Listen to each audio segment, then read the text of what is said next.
which is 6.2 or 915, consideration to rescind urgency ordinance number 3114 requiring all persons regardless of COVID-19 vaccination status wear face coverings in county facilities.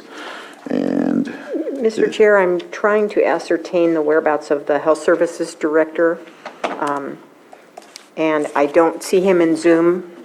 Is he here? He's online. Yes. Okay, there he is. Okay. And then also we are told the Public Health Officer, Dr. Eric, is here as well, but I don't see him here. Dr. Eric, are you here?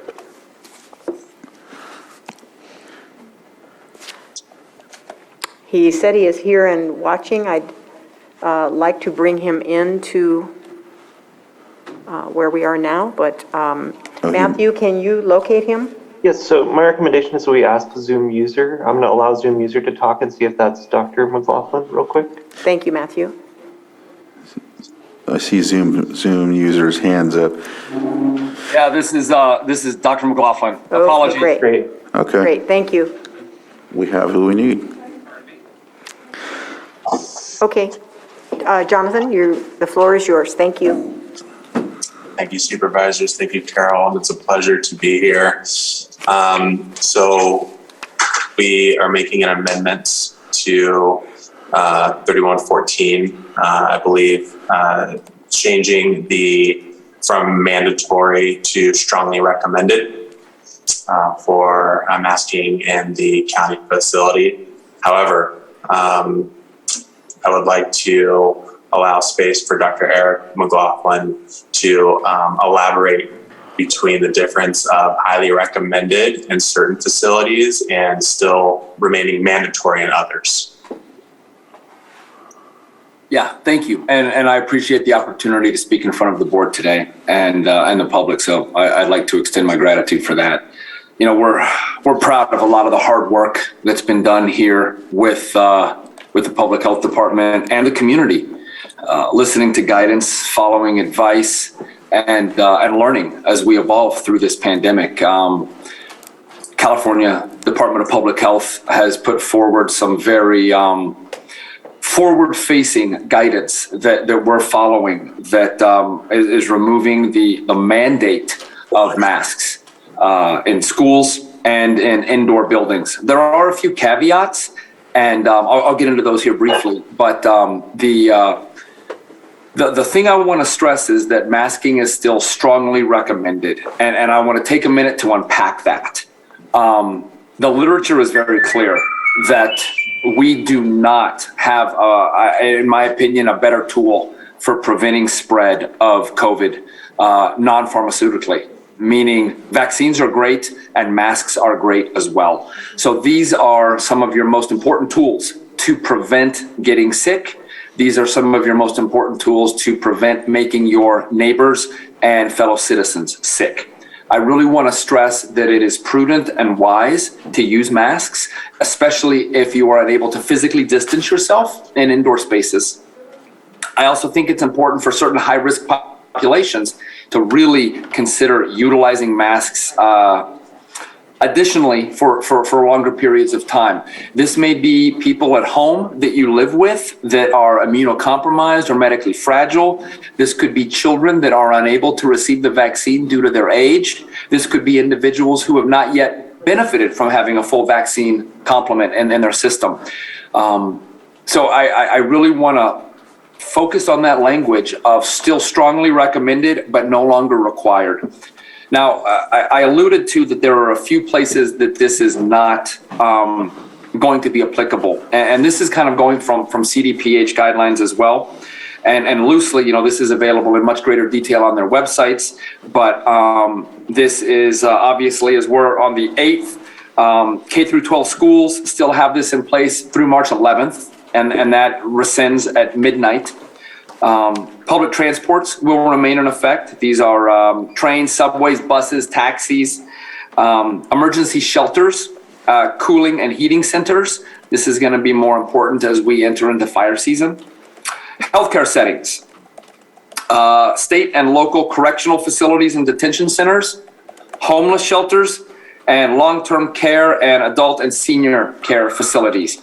So those are some of the places that still benefit from having that masking mandate in place. The others are now moving to what we call strongly recommended for the reasons I just elaborated on.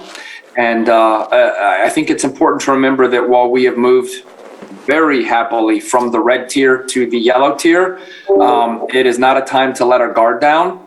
And this is a time to still be vigilant as we hopefully enjoy yellow tier progress down to green tier. And I'm happy to take any questions and appreciate the opportunity to speak today. Thank you. Thank you, Dr. McLaughlin. Director Portney, do you have anything else to add to that, or? No additional comments. Okay. Are there any questions from the board?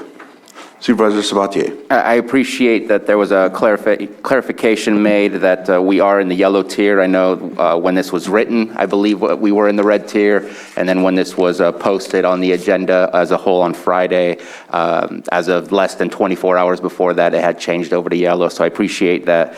Appreciate the opportunity to discuss this as well and being able to move forward. I think everybody's looking for some kind of that light at the end of the tunnel. I think that this, the state had started that and we're continuing on with that. So I appreciate this being brought to us. Thank you so much.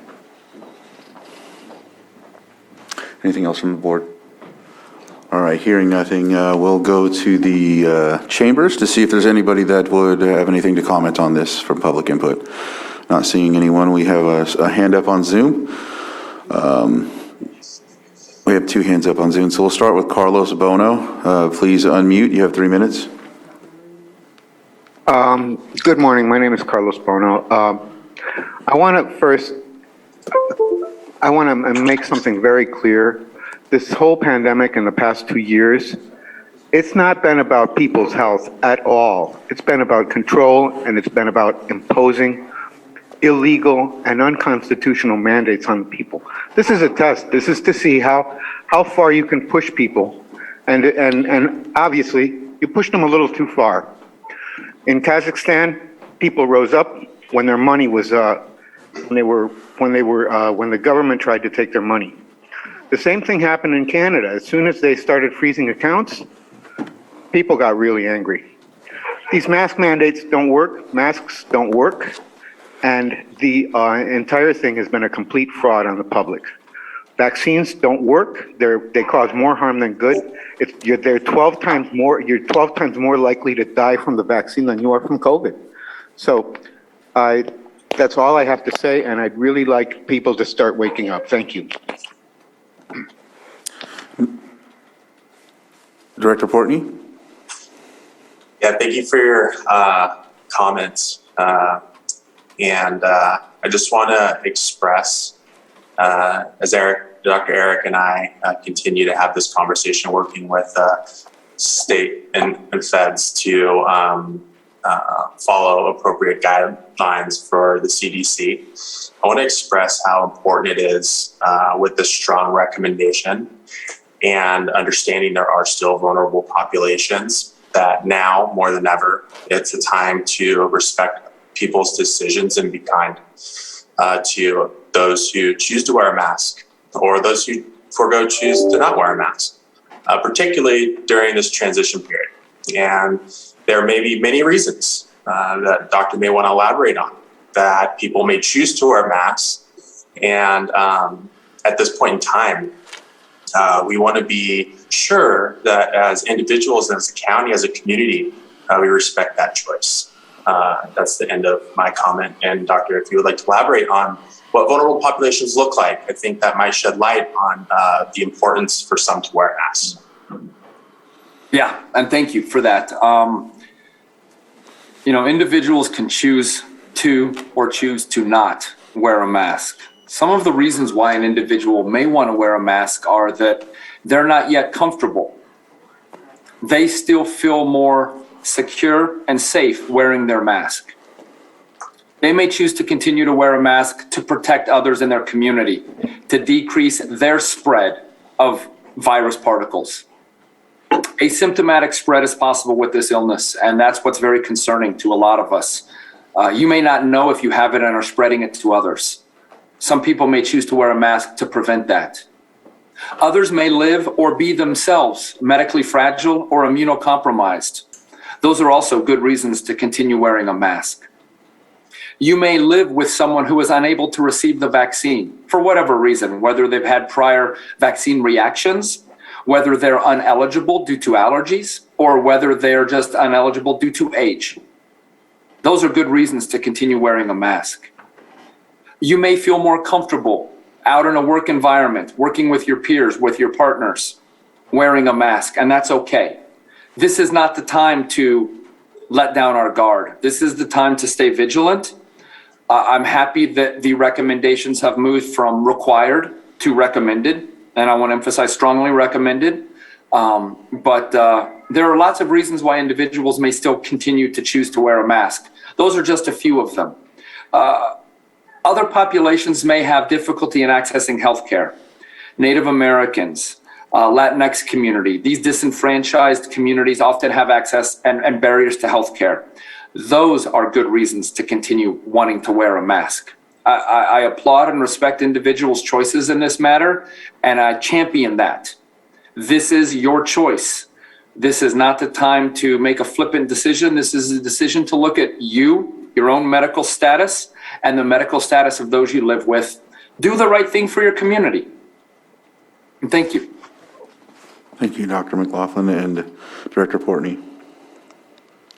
Is there anything else to add on that, or? Okay. We'll move on to the next person that has their hand up, Julia Bono. Hi, can you hear me? Yes. Okay. My name is Julia Bona. I have degrees in scientific research. I'm here today to speak firmly against the use of mask mandates under any circumstances to prevent the transmission of the SARS-CoV-2 virus that causes the COVID-19 disease. I'm pleased to note that mask mandates have generally been dropped in California, and I would urge Lake County to follow suit in all county facilities and for schools to eliminate mask mandates immediately. My extensive research on this topic has turned up hundreds of peer-reviewed science studies that show surgical ear loop masks are generally ineffective against preventing the transmission of particles less than around 60 microns. Since tiny virions like SARS-CoV-2 that is associated with COVID-19 are on the order of 0.125 microns and can only be seen with an electron microscope, they are 480 times smaller than the filter size. Mandating the wearing of porous surgical ear loop masks in response to COVID-19 is as much of a folly as trying to stop a swarm of bees with a chain link fence. Even the packaging of those same surgical masks specifically states that the product will not provide any protection against the COVID-19 coronavirus or other viruses.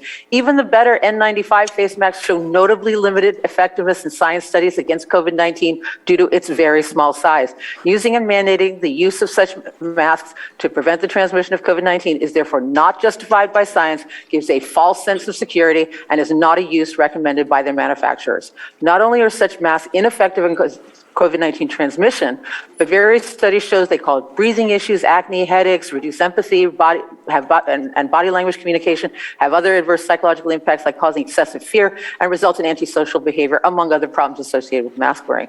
While I believe voluntary mask wearing should remain a personal choice, mask mandates are an especially a necessary, odious, and heavy-handed public policy approach in response to COVID-19 that mainly serves to increase fear levels and control and reduce physical and psychological wellness among the population. Such deeply flawed policies seem especially problematic when valid peer-reviewed scientific research states that the standard surgical face masks are just not effective.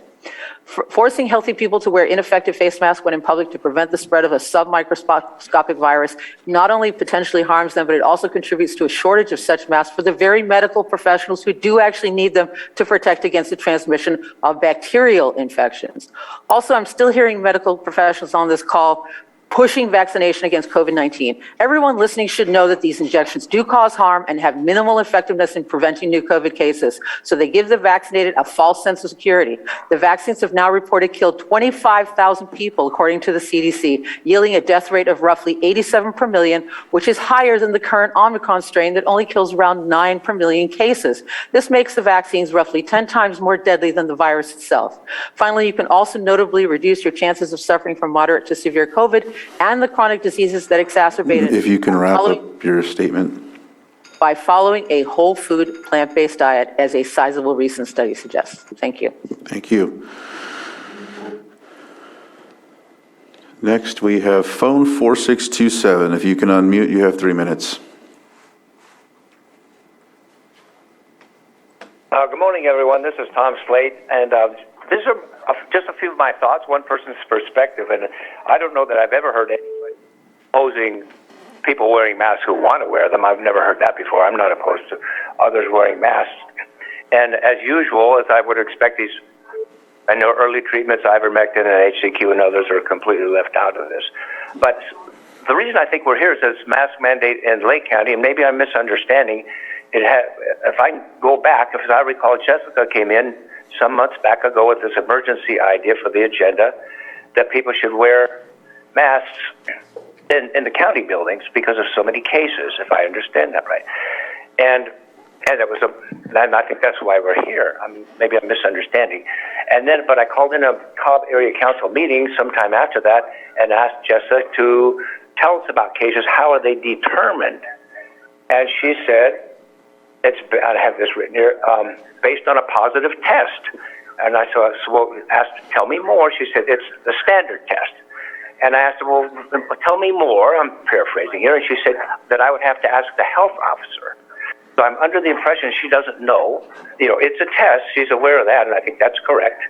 But a test she apparently could tell me absolutely nothing about. I think you'll find it's the PCR test. I think everybody else seems to know that. I don't know. But it was troubling to me that this was passed but because of Jessica's concern about the results of these tests that she couldn't tell me anything about.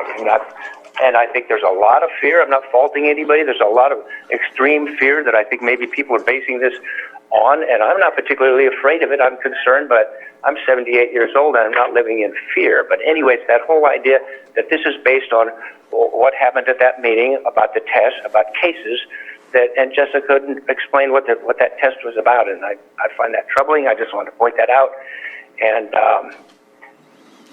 that's all I have to say for today. Thank you very much. Thank you very much. Mr. Chair, I just want to remind everybody, including us, that we are discussing the rescinding of a specific ordinance. It seems to be very nebulous about COVID versus the specifics of what the actual agenda item is. I just want to remind everyone. Thank you for that. Next, we have Christina. Christina, if you can unmute, you have 3 minutes. And let's try to keep it to the subject, if at all possible.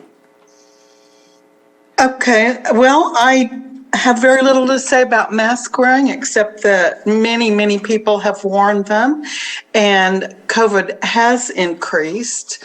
The masks have proven to be ineffective.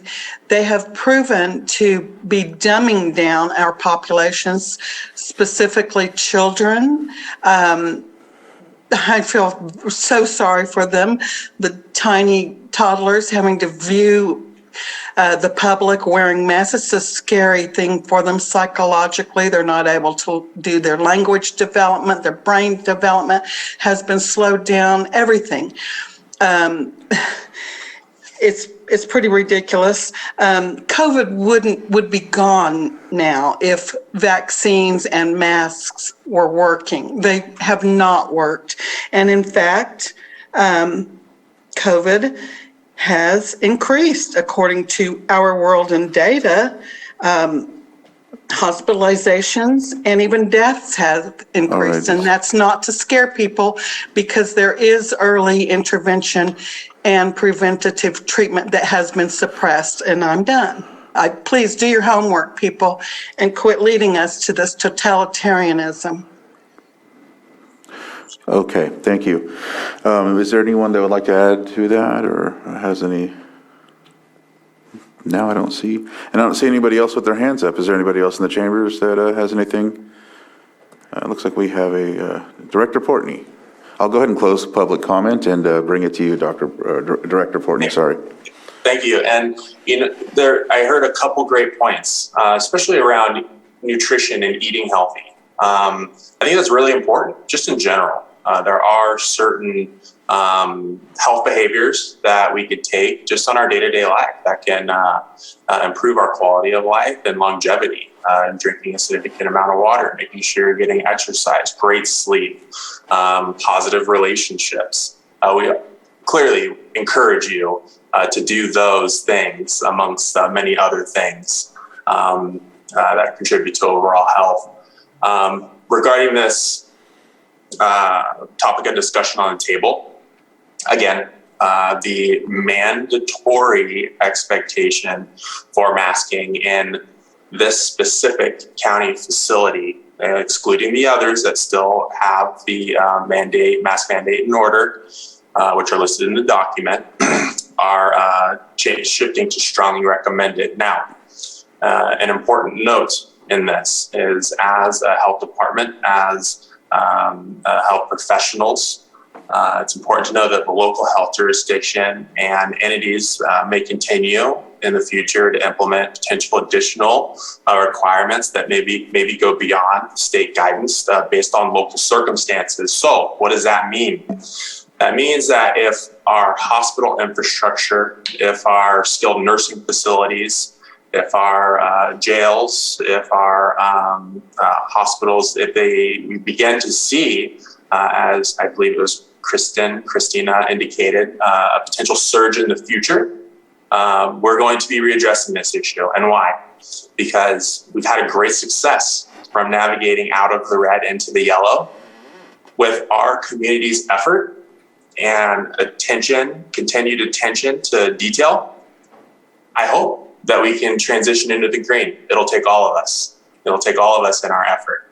And I want to appreciate the comments that were brought to the table today. And I appreciate the grit and the determination of our community to get us to this point of the yellow tier. We're not out of the woods yet. We have a little bit of ways to go. But I hope that this transition from mandatory to strongly recommended brings a little bit of light into that tunnel for our community residents and our healthcare facilities. So thank you. And again, I'm looking forward to the strongly recommended shift, and we're looking forward to the future. Thank you, Director Portney. Supervisor Sabatier?